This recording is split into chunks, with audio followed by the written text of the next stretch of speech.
Bismillahirrahmanirrahim. Students, we are studying chemistry 10th class, and today we are going to start chapter 11. This chapter is about organic chemistry, and in 10th class syllabus of chemistry, it is third chapter. In this chapter, we shall study about different organic compounds. Organic क्या होता है? Word organic अगर हम देखें कि organic किसे कहते हैं? Organic का word Greek word ऑर्गेनिकोस से डिराइव्ड है। ऑर्गेनिकोस, ORGANIKOS, ऑर्गेनिकोस। यहाँ मैं वर्ड आपको लिख देता हूँ, ORGANIKOS, ऑर्गेनिकोस। ये कौन सी लैंग्वेज का वर्ड है? Greek sir. हाँ जी, ग्रीक वर्ड है, ग्रीक लैंग्वेज का ये वर्ड है।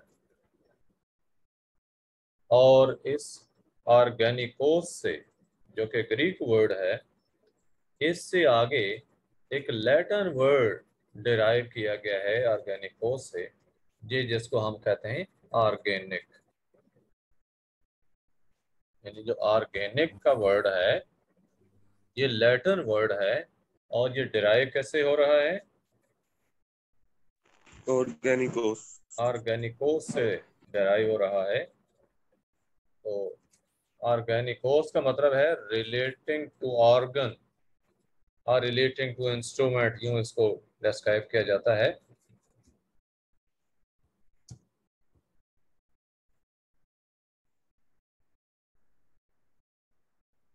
तो आपने देखा कि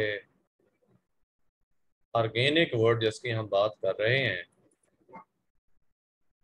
ये ऑर्गेनिक वर्ड ऑर्गेनिकोस से डिराइव्ड है।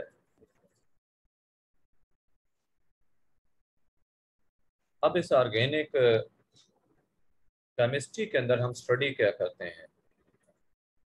कल भी थोड़ी सी बात डिस्कस हुई थी। इनिशियली ये था कि ऑर्गेनिक केमिस्ट्री में हम उन कंपाउंड्स की स्टडी करते थे that were obtained from plants and animals. यानी पौधों और जानवरों से हासिल होने वाले जो कंपाउंड्स हैं उनकी स्टडी को ऑर्गेनिक केमिस्ट्री कहा जाता था। ये बिफोर 1828 की बात है, 1828 से पहले की बात है। लेवाइजर ने ये देखा कि जो कंपाउंड्स प्लांट से मिलते हैं इनमें एलिमेंट्स कौन से हैं? कार्बन, हाइड्रोजन और ऑक्सीजन। जबकि वो कंपाउंड्स जो कि एनिमल्स से मिलते हैं उनमें carbon, hydrogen, nitrogen, oxygen, sulphur, phosphorus वगैरह यानी और एलिमेंट्स भी मौजूद हैं। ये लेवाइजर की मैं आपको ऑब्जर्वेशन की बात कर रहा हूँ। अर्ली 19th सेंचुरी में, 19th सेंचुरी के आगाज में, इसके शुरू में स्वीडिश केमिस्ट था जैकब बर्जीलियस। बर्जीलियस, क्या नाम है साइंटिस्ट का? बर्जीलियस। इसने एक थ्योरी पेश की जिसका नाम दिया इसने वाइटल फोर्स थ्योरी। ये इसने 1815 में पेश की थी, आपकी बुक में नहीं लिखी होगी ये सन, इसको नोट रखना। 1815 में बर्जीलियस ने वाइटल फोर्स थ्योरी पेश की। Ehsan Shahbaz, vital force theory किसने पेश की?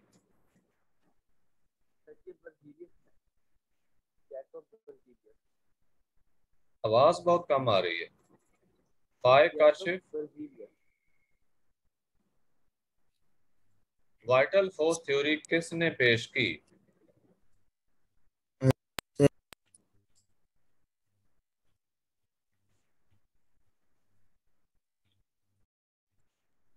Abu Bakr, Berzelius, Jacob Berzelius ने पेश की। एहसन शाहबाज कब पेश की? 1815 में। आपकी आवाज बहुत कम आ रही है। 1815 में बर्जीलियस ने वाइटल फोर्स थ्योरी पेश की। ये ऑब्जेक्टिव की बात है कि वाइटल फोर्स थ्योरी किसने पेश की या कब पेश की, हो सकता है पूछा जाए, वैसे आपकी बुक में डेट नहीं है। अब ये थ्योरी क्या थी? According to this vital force theory, organic compounds could not be prepared in laboratories। वाइटल फोर्स थ्योरी ये थी कि ऑर्गेनिक कंपाउंड्स को लेबोरेटरी में प्रोड्यूस नहीं कर सकते। क्यों नहीं कर सकते? उसकी रीजन ये बताई गई कि ये जो ऑर्गेनिक कंपाउंड्स हैं, they can be produced only under the influence of mysterious force that was named vital force, and this force is inherent only in living things।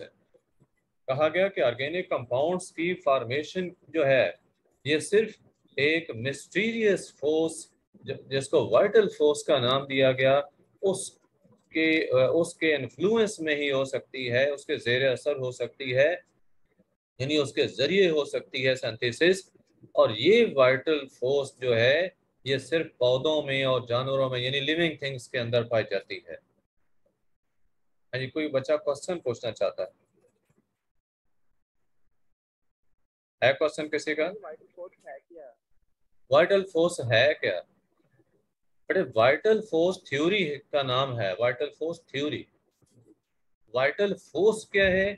ये फोर्स एक सपोज की गई थी, मैंने बर्जीलियस की जो बात की कि उसने ये सपोज किया था कि एक ऐसी फोर्स जो सुपर नेचुरल फोर्स है, मिस्टीरियस फोर्स, नेचुरल फोर्स है, और ये फोर्स जब तक नहीं होगी उस वक्त तक कोई ऑर्गेनिक कंपाउंड नहीं बन सकता। यानी एक नेचुरल फोर्स को लिया गया, सपोज किया गया, इस फोर्स को कंसिडर किया गया कि ऑर्गेनिक कंपाउंड सिर्फ इस फोर्स के जरिए ही हो सकते हैं, पैदा हो सकते हैं, बन सकते हैं। और चूंकि ये फोर्स लेबोरेटरी में चूंकि ये फोर्स लेबोरेटरी में हम क्रिएट नहीं कर सकते, लिहाजा हम लेबोरेटरी में कोई भी ऑर्गेनिक कंपाउंड तैयार नहीं कर सकते। Any other question? ये सर रीजन दोबारा रिपीट कर दीजिए। रीजन मैंने आपको बताया है कि ये जो सुपर नेचुरल फोर्स है, वाइटल फोर्स, जिसका मौजूद होना ऑर्गेनिक कंपाउंड्स की तैयारी के लिए ज़रूरी है, ये फोर्स हम लेबोरेटरी में पैदा नहीं कर सकते, लिहाजा हम लेबोरेटरी में ऑर्गेनिक कंपाउंड्स को तैयार नहीं कर सकते। इस वजह से बर्जीलियस ने 1815 में यह वाइटल फोर्स थ्योरी जो है वो पेश की। और ये फोर्स चूंकि लिविंग ऑर्गेनिजम्स में पॉसिबल है, इनहेरेंट है उनमें, यानी उनके अंदर ही पाई जाती है, नेचुरली पाई जाती है, तो इस वजह से ये कंपाउंड सिर्फ लिविंग ऑर्गेनिज्म से ही मिल सकते हैं। रीजन क्लियर है? Yes sir. ओके। अब ये जो वाइटल फोर्स थ्योरी थी, जब ये पेश कर दी गई तो साइंटिस्ट ने कोई तवज्जो ना दी ऑर्गेनिक कंपाउंड्स की तरफ, और लेबोरेटरी में ऑर्गेनिक कंपाउंड्स की सिंथेसिस ना हो सकी, क्योंकि साइंटिस्ट ने यही बात ही मान ली कि ये जब वाइटल फोर्स के जरिए नहीं, उसके बगैर नहीं बन सकते, तो फिर इसके ऊपर एफर्ट करने की क्या ज़रूरत है। तो इधर साइंटिस्ट ने तवज्जो ना दी। लेकिन 1828 में वॉलर ने फर्स्ट ऑफ ऑल एक ऑर्गेनिक कंपाउंड यूरिया तैयार किया लेबोरेटरी के अंदर। और किससे तैयार किया? इनऑर्गेनिक सब्सटेंस अमोनियम सायानेट से। वॉलर ने 1828 में अमोनियम सायानेट को हीट किया।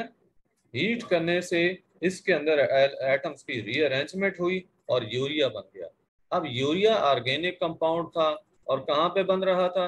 लेबोरेटरी के अंदर। वाइटल फोर्स थ्योरी थी कि लेबोरेटरी में ऑर्गेनिक कंपाउंड्स नहीं बन सकते।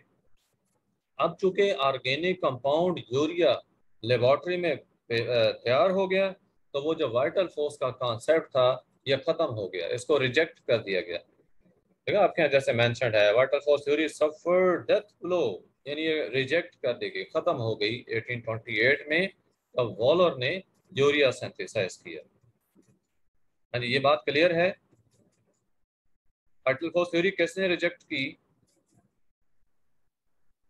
वॉलर ने सर। वॉलर ने। कब? 1828 1828 में। कौन सा कंपाउंड वॉलर ने तैयार किया? Urea. Sir urea urea, excellent. Urea की सिंथेसिस के लिए वॉलर ने कौन सा इनऑर्गेनिक सब्सटेंस इस्तेमाल किया? Ammonium cyanate ammonium cyanate, NH4CNO, ammonium cyanate, इसको उसने हीट किया। लेटर ऑन ये हुआ कि वाइटल फोर्स थ्योरी जो थी इसको मजीद नेगेट कर दिया गया। किसने? कोल्बे ने। कोल्बे, क्या तलफ़ुज़ है? KOLBE, Kolbe. 1845 में कोल्बे ने एस्टिक एसिड लेबोरेटरी में प्रिपेयर किया। अब एस्टिक एसिड भी ऑर्गेनिक कंपाउंड था। अब देखें यहाँ ऑब्जेक्टिव की बात अगेन आ रही है कि एस्टिक एसिड किसने प्रिपेयर किया लेबोरेटरी में? कोल्बे कोल्बे ने। कब इसको तैयार किया? 1845 1845 में। ऑर्गेनिक कंपाउंड्स जो हैं इनमें कौन सी कैटेगरीज कंपाउंड्स की आती हैं? ये सारे carbohydrates, proteins, lipids, enzymes, vitamins, drugs, pharmaceutical products. Pharmaceutical products ये मेडिसिन आ गई मुख्तलिफ। फर्टिलाइजर्स आते हैं, pesticides, paints, dyes, synthetic rubbers, plastics हैं, आर्टिफिशियल फाइबर्स हैं, एंड मैनी पॉलीमर्स जो हैं इसके अंदर मौजूद हैं। पॉलीमर्स क्या होते हैं? ऐसे कंपाउंड्स जो कि सिंपल यूनिट्स को आपस में मिलाकर बनाए जाते हैं, जैसे नायलॉन है, ये पॉलीथीन वगैरह है, ये सारे पॉलीमर्स हैं। हाँ जी, किसी बच्चे का कोई क्वेश्चन है जहाँ तक? ओके, नेक्स्ट बात हो रही है ऑर्गेनिक कंपाउंड्स की। बताया कि today about 10 millions organic compounds जो हैं ये हमें मालूम है, और थाउजेंड्स ऑफ न्यू कंपाउंड्स हैं उनको तैयार भी किया जा रहा है। हर साल हज़ारों के हिसाब से ऑर्गेनिक कंपाउंड्स तैयार किए जा रहे हैं। लिहाजा जो ओल्ड डेफिनेशन थी ऑर्गेनिक केमिस्ट्री की, ओल्ड डेफिनेशन क्या थी? Covalent compounds of carbon and hydrogen. Carbon and hydrogen. Organic chemistry जो है ये कहा जाता था it is study of covalent compounds of carbon and hydrogen, इनकी स्टडी को कहा जाता था। तो इसको फिर रिजेक्ट किया गया, और डिटेल्ड इन्वेस्टिगेशन जब ऑर्गेनिक कंपाउंड्स की गई तो इससे ये पता चला कि इनके अंदर कोवलेंटली बॉन्डेड कार्बन और हाइड्रोजन जो हैं ये इनके एसेंशियल कॉन्स्टिट्यूएंट हैं। ठीक है, कार्बन और हाइड्रोजन एसेंशियल कॉन्स्टिट्यूएंट हैं, लेकिन ओनली यही दो एलिमेंट्स नहीं हैं, अदर एलिमेंट्स भी हैं। अलबत्ता ये दो क्या हैं? एसेंशियल कॉन्स्टिट्यूएंट हैं, ये जरूरी हिस्से हैं कि ये तो लाजमी मौजूद हैं। तो इसी वजह से ऑर्गेनिक कंपाउंड्स को क्या कहा गया? Hydrocarbons and their derivatives. यानी हाइड्रोकार्बन्स वो हो गए जिनमें सिर्फ कार्बन और हाइड्रोजन दो एलिमेंट्स पाए जाते हैं। फिर दूसरे कौन से हैं? जो इनसे आगे बनाए जाते हैं अदर एलिमेंट्स इनके साथ मिक्स करके, जिनमें कोवलेंटली बॉन्डेड कार्बन जो है ये एसेंशियल कंस्टिट्यूएंट है। यानी हर ऑर्गेनिक कंपाउंड के अंदर कार्बन मौजूद है।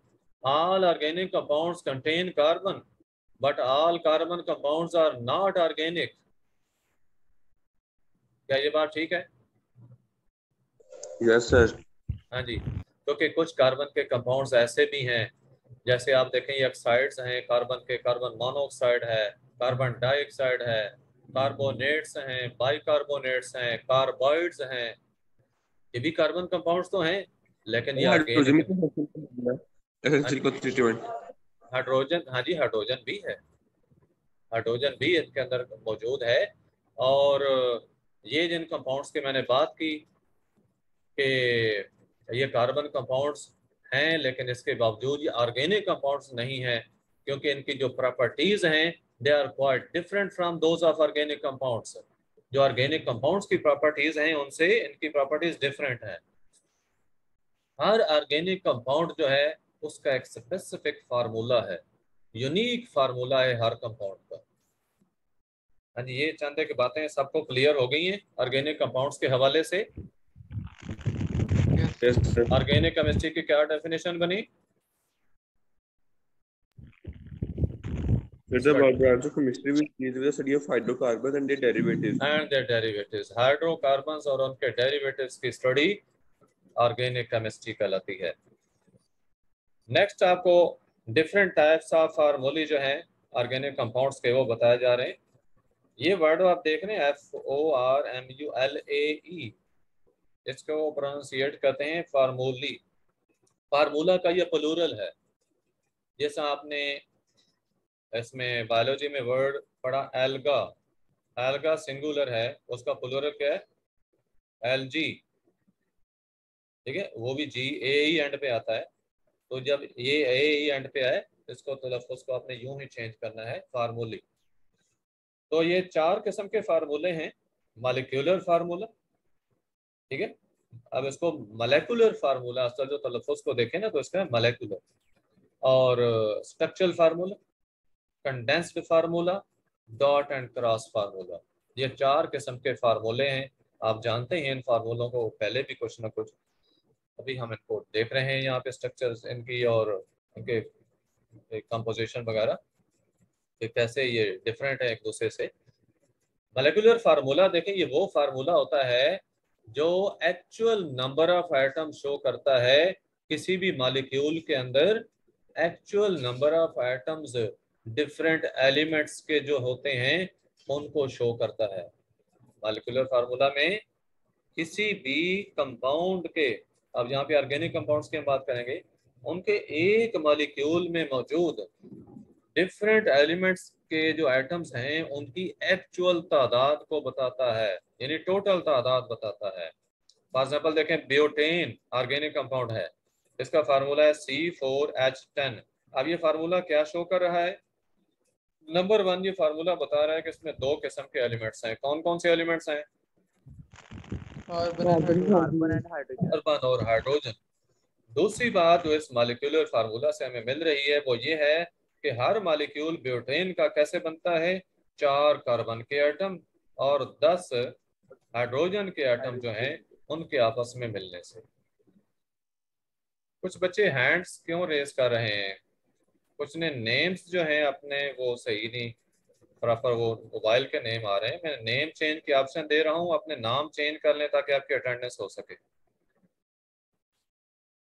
ओके, नेक्स्ट देखें, तो ये पता चल गया मॉलिक्यूलर फार्मूला क्या क्या चीज शो करता है। Yes sir. 2 चीजें, कौन सी 2 चीजें हैं? अहमद नासिर बताएगा। अहमद नासिर, मॉलिक्यूलर फार्मूला 2 चीजें कौन सी बताता है? जो बच्चा फौरन नहीं बोलेगा तो वो मशकूक हो जाएगा कि मौजूद भी है ये नहीं क्लास में, इसलिए बोलने की कोशिश करें। जो कुछ आपको आता है वो बोलें, नहीं आता तो आप बता दें कि मुझे नहीं समझ आई इस चीज की, ताकि ये तो पता चल जाए आप क्लास में प्रेजेंट है। फाइक काशिफ, हाँ जी अहमद क्या कह रहे हैं? Sir molecular formula actual number of atoms बताता है वन मॉलिक्यूल में। बिल्कुल ठीक। तो एक्चुअल नंबर ऑफ एटम्स, ये 2 किस्म की इंफॉर्मेशन देता है हमें। वो 2 किस्म की इंफॉर्मेशन कौन सी है? फाइक काशिफ, यस सर। बेटे मॉलिक्यूलर फार्मूला हमें क्या इंफॉर्मेशन देता है? सर आपकी आवाज नहीं आ रही सही। बाकी बच्चों को मेरी आवाज सही आ रही है? Yes sir. ओके, आपका इंडिविजुअल इशू फिर बड़े हो सकता है। मैंने आपको बताया कि मॉलिक्यूलर फार्मूला 2 किस्म के इंफॉर्मेशन देता है। नंबर 1, टाइप्स ऑफ एलिमेंट्स, कि कितनी टाइप्स के एलिमेंट्स हैं। जैसे ब्यूटेन में 2 किस्म के एलिमेंट्स हैं, कार्बन और हाइड्रोजन।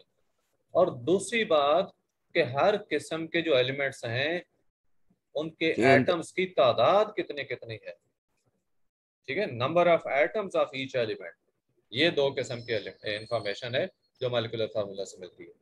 उसके बाद है स्ट्रक्चरल फार्मूला।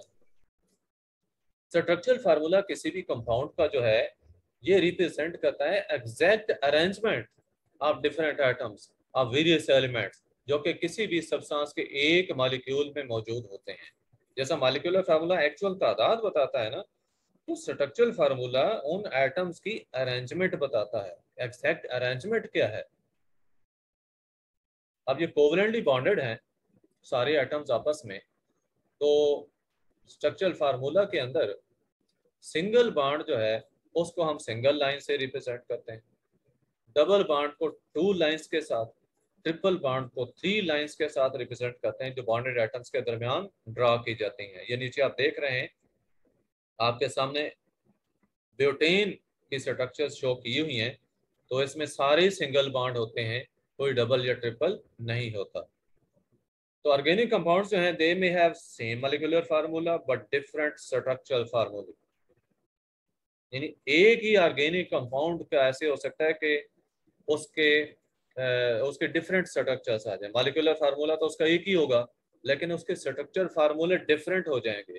जैसे फॉर एग्जांपल आप ब्यूटेन में देखें, अगर सारे कार्बन एटम एक स्ट्रेट चेन में हैं अटैच किए हुए, तो इसको एन ब्यूटेन का नाम दिया। एन मीन नॉर्मल, एन कैसे है नॉर्मल, एन स्मॉल लिखना है, बी कैपिटल, यानी नेम का पहला लेटर कैपिटल। एन ब्यूटेन, ब्यूटा 4 को कहते हैं, 4 को, तो एन ब्यूटेन।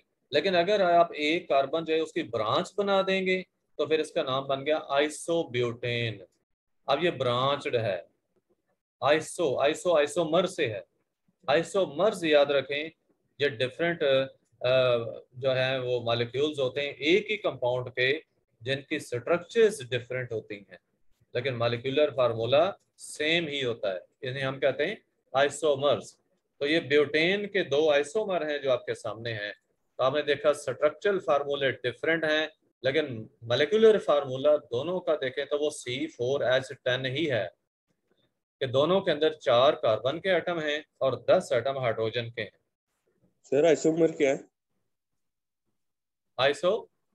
आइसोमर की बात की मैंने, आइसोटोप और सर ये चीज है बेटे। आइसोटोप तो different atoms of an element होते हैं जिनके एटॉमिक नंबर सेम होते हैं लेकिन मैस नंबर डिफरेंट होते हैं क्योंकि उनमें प्रोटॉन्स की सॉरी न्यूट्रॉन्स की तादाद डिफरेंट होती है। जबकि आइसोमर्स ये डिफरेंट मॉलिक्यूल्स होते हैं एक ही कंपाउंड के जिनके स्ट्रक्चरल फार्मूले डिफरेंट होते हैं लेकिन मॉलिक्यूलर फार्मूला एक ही होता है। ओके क्लियर है? सर। नेक्स्ट थर्ड कैटेगरी जो है फार्मूले की वो है कंडेंस्ड फार्मूला। कंडेंस्ड फार्मूला जो है ये इंडिकेट करता है ग्रुप ऑफ एटम्स को जो कि जॉइंट होता है to each carbon atom in the straight chain या ब्रांच चेन। ठीक है, ब्रांच चेन हो या स्ट्रेट चेन हो, तो किसी भी कार्बन के हर कार्बन के साथ क्या होगा, जितने भी एटम्स मौजूद हैं तो वो इकट्ठे ग्रुप की सूरत में जॉइंट होंगे। अब इस स्ट्रक्चर में देखें कि इस कार्बन के साथ 3 हाइड्रोजन मौजूद हैं तो तीनों को इकट्ठा ग्रुप की सूरत में शो किया, H3C शो किया है। जबकि इससे पीछे जो आपने फार्मूला देखा है यहाँ पे देखें सारी हाइड्रोजन अलग अलग शो की हुई है, तो ये स्ट्रक्चरल फार्मूला था। अब कंडेंस्ड में क्या किया है, हर कार्बन के साथ जितनी जितनी हाइड्रोजन है उनको इकट्ठा शो किया हुआ है अटैच करके। इसमें 3 कार्बन इसके साथ, पहली कार्बन के साथ तो H3C लिखा है, दूसरी कार्बन के साथ 2 हाइड्रोजन है तो इसलिए H2 लिख दिया साथ, तीसरा ये भी CH2 CH3, और ये ब्रांच अगर है तो उसके अंदर भी देखें तो एटम्स को ग्रुप की सूरत में अटैच करके शो किया है, तो इसे हम कंडेंस्ड फार्मूला कहते हैं। उसके बाद इलेक्ट्रॉनिक और डॉट एंड क्रॉस फार्मूला जो है ये क्या होता है, इसे सिंपली इलेक्ट्रॉनिक फार्मूला भी कहते हैं। अगर इलेक्ट्रॉनिक फार्मूला पूछा जाए तो याद रखें वो डॉट एंड क्रॉस फार्मूला ही होता है। ये वो फार्मूला है जो कि इलेक्ट्रॉन्स की शेयरिंग को शो करता है between different atoms in one molecule of the organic compound. अब ये देखें, ये आपके सामने प्रोपेन है जिसकी एग्जांपल देगी प्रोपेन, ये वाला, ये आगे ब्यूटेन है, ये 2 एग्जांपल शो की गई हैं। तो इसमें देखें कि ये पहला जो कार्बन है प्रोपेन का, इस कार्बन के जो अपने इलेक्ट्रॉन्स हैं इनको मसलन डॉट के साथ शो किया है, तो 7 हाइड्रोजन के जो इलेक्ट्रॉन्स हैं उनको क्रॉस के साथ शो कर दिया। अब इधर इस कार्बन के साथ इसको मिलाना था, तो इस कार्बन का इलेक्ट्रॉन क्रॉस से शो कर दिया और जो दूसरी कार्बन का है उसको डॉट से कर दिया, just to differentiate electrons of different atoms और different elements। कि कार्बन का एलिमेंट है तो उसके इलेक्ट्रॉन्स को डॉट से इधर शो किया है और हाइड्रोजन को क्रॉस से शो कर दिया। अब यही कार्बन का एटम दूसरे कार्बन के एटम के साथ हमने इसकी शेयरिंग जब शो करनी थी तो एक को क्रॉस से कर दिया, दूसरे को डॉट से कर दिया है। इसी तरह आप आगे दूसरे ब्यूटेन के अंदर भी देखें तो इलेक्ट्रॉन्स की शेयरिंग जो है उसको शो किया जा रहा है।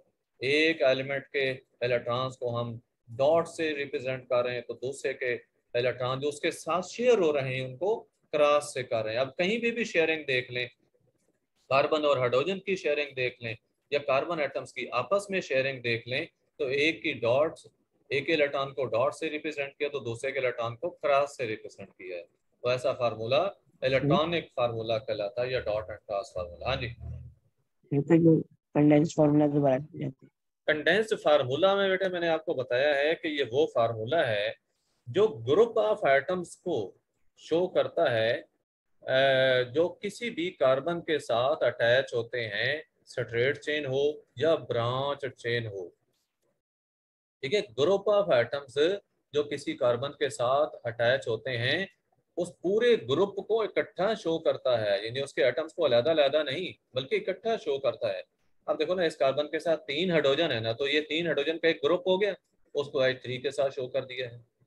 दूसरी कार्बन के साथ 2 हाइड्रोजन थे तो इस ग्रुप में एटम्स 2 ही थे, उनको इकट्ठा शो कर दिया CH2।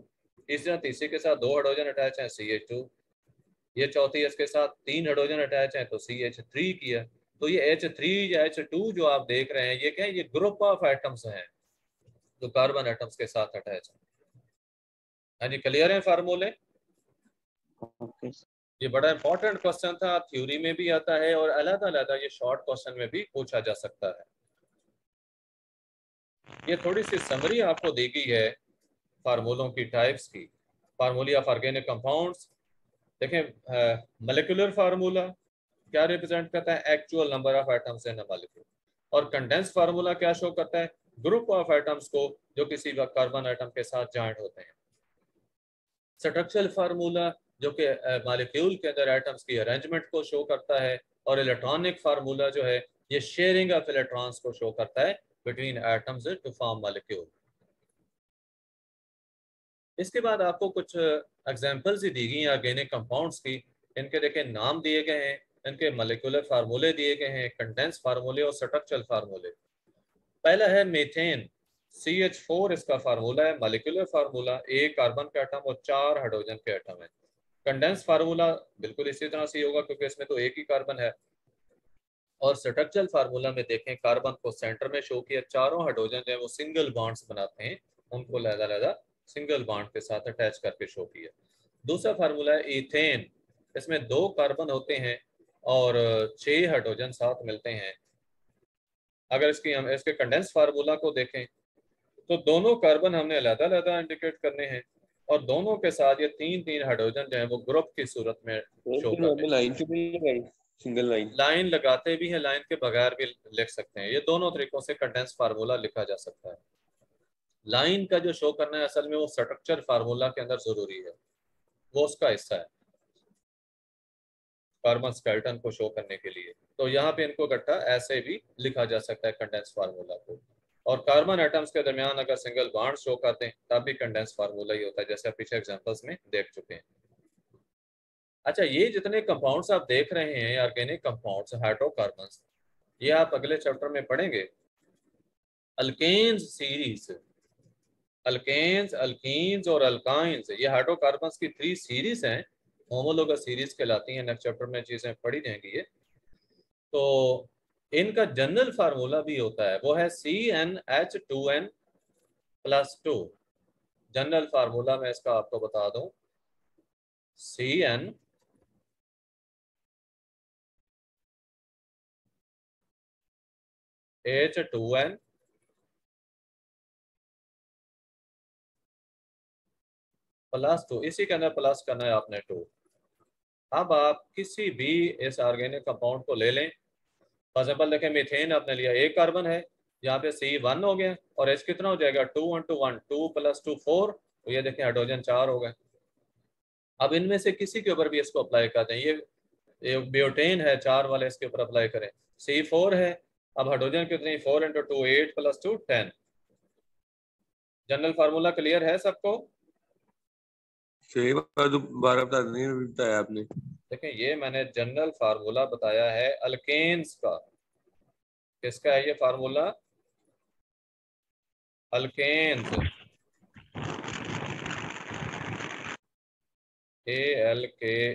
ALKANES, alkanes. इसमें N है कार्बन की तादाद, N कार्बन एटम्स की तादाद है।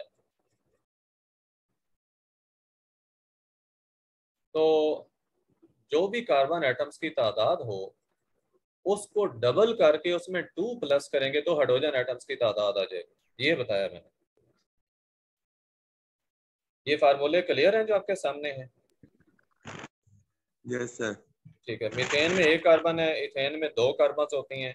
उसके बाद प्रोपेन, ये propa, buta, penta, hexa, sir hepta, octa, nona, deca, ये जो टर्म्स हैं इनका मतलब जो नंबर ऑफ कार्बन एटम्स हैं उन्हीं के नाम पे देखें उनके आगे ANE लगाया हुआ है। अब पेंटेन में देखें ये पेंट से पेंट 5 को कहते हैं तो आगे ANE लगा दिया पेंटेन। हेक्स 6 को कहते हैं, हेक्सेन बना 6 कार्बन वाला। हेप्टेन, हेप्ट 7 को कहते हैं। ऑक्टा 8 को कहते हैं। नोना क्या 9 होता है। डेका 10 होता है। तो उन्हीं नंबरों के कार्बन नंबर के लिहाज से नाम दिए गए हैं। सर हाँ जी पूछें। सर ये आपने जनरल फॉर्मूला जो बताया इसमें जो H2 है हाँ उसके जी। साथ N है, हाँ जी उसमें भी हमने कार्बन की तादाद लगानी है। बिल्कुल, कार्बन की N कार्बन की तादाद है। आप इसमें डिकेन में देख लें, डिकेन 10 कार्बन वाला, इसमें कार्बन को 10 पुट करें, N को 10 पुट करें, यहाँ पे C 10 हो गया। अब H की तादाद फाइंड करें, 10 × 2 20 और +2 किया तो 22। ये देखें आगे तादाद 22। Yes sir. अब इधर अरेंजमेंट में देखें तो ये 10 कार्बन सीधे ये अरेंज करने, आपने अटैच करने हैं सिंगल बॉन्ड्स के साथ और हर कार्बन के साथ हाइड्रोजन एटम को अटैच करना है। इस तरह से याद रखें अटैचमेंट करनी है कि हर कार्बन की 4 वैलेंसी पूरी होती जाए। हर कार्बन की वैलेंसी क्या है? 4। हाँ जी क्लियर है चीजें ये? Yes sir. ओके। सर हाँ मेरे जी पास कर देंगे सर, 3 मिनट रह गए। 3 मिनट में हमने क्या फारिग बैठना है?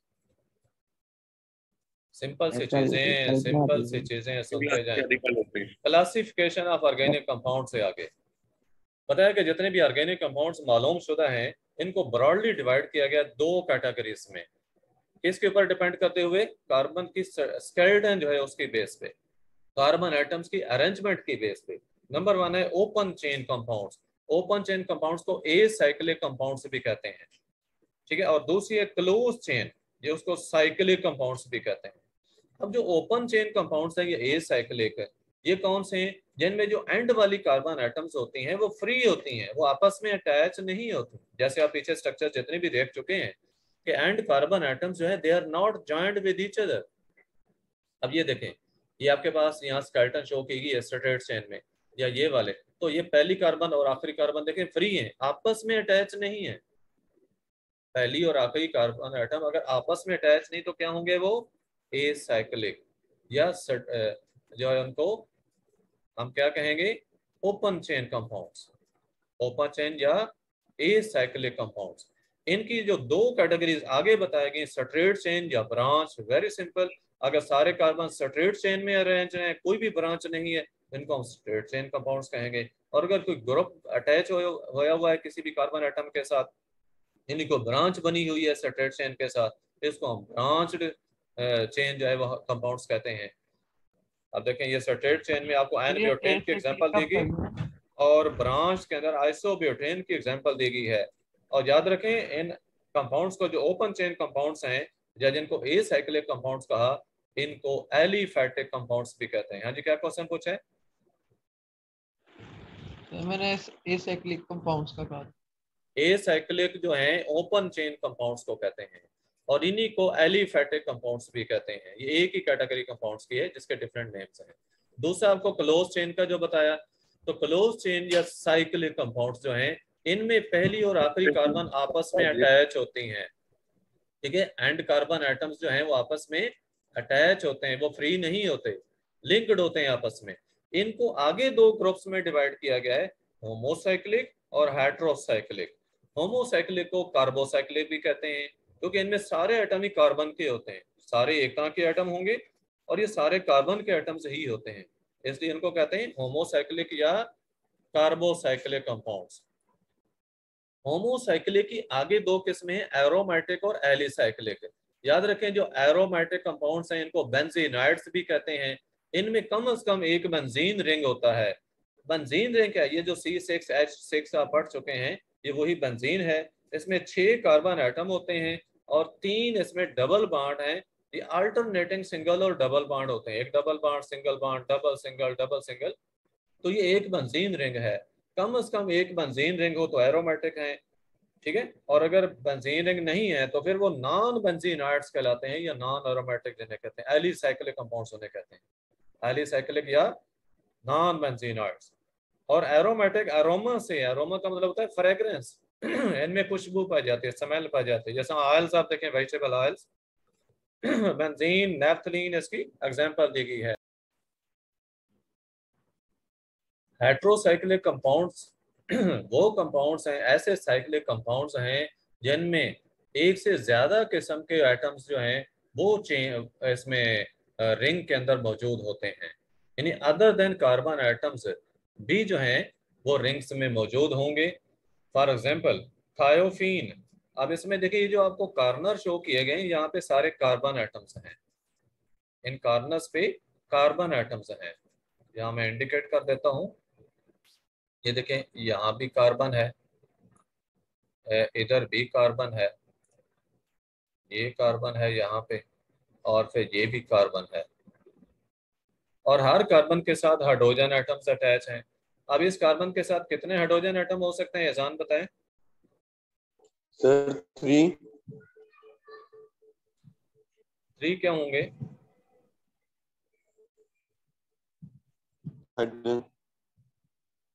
हाँ जी, क्योंकि उसके दो बांड इधर बन गए हैं। ये देखिए इस कार्बन के दो बांड इधर बन गए हैं और एक इधर बन गया, 3 बन गए, तो बाकी सिर्फ एक रह गया, तो एक हाइड्रोजन होगी इसके साथ, सिर्फ एक हाइड्रोजन। रिपीट करते हैं। ये देखें ये वाली कार्बन देख लें, इसके दो बांड इधर बन रहे हैं, यानी डबल बांड इस कार्बन के साथ बन रहा है, एक बांड इधर वाली कार्बन से बन रहा है, 3 बांड तो बन गए ना, टोटल इसने 4 बनाने थे, तो एक रह गया, इसका भी हाइड्रोजन। सिमिलरली ये कार्बन जो है इसके 2 बांड ऊपर बन गए, एक बांड सल्फर के साथ बन गया, तो बाकी सिर्फ एक रह गया, तो एक हाइड्रोजन इसके साथ आएगी। इस कार्बन के भी 2 बांड ऊपर उस कार्बन के साथ बन गए, एक बांड सल्फर के साथ बन गया, तो इसका भी एक हाइड्रोजन रह गया। हाँ जी, समझ आइए। इसी तरह पायरिडीन के अंदर भी ये जितने एचेस आप देख रहे हैं ना, कार्बन जितने, यहाँ पे कार्बन एटम्स हैं और बाकी वैलेंसी आपने हाइड्रोजन के साथ पूरी करनी है, और वो भी एक एक हाइड्रोजन साथ मिलती जाएगी, ठीक है। CH इनके साथ भी होगा। तो पायरिडीन और थायोफीन ये 2 एग्जांपल्स आपको दी गई हैं हेट्रोसाइक्लिक कंपाउंड्स की। इनको ये जो हेट्रोसाइक्लिक कंपाउंड्स हैं इनके अंदर आपने देखा है कि डिफरेंट टाइप्स के एटम्स मौजूद हैं, सारे कार्बन के नहीं हैं।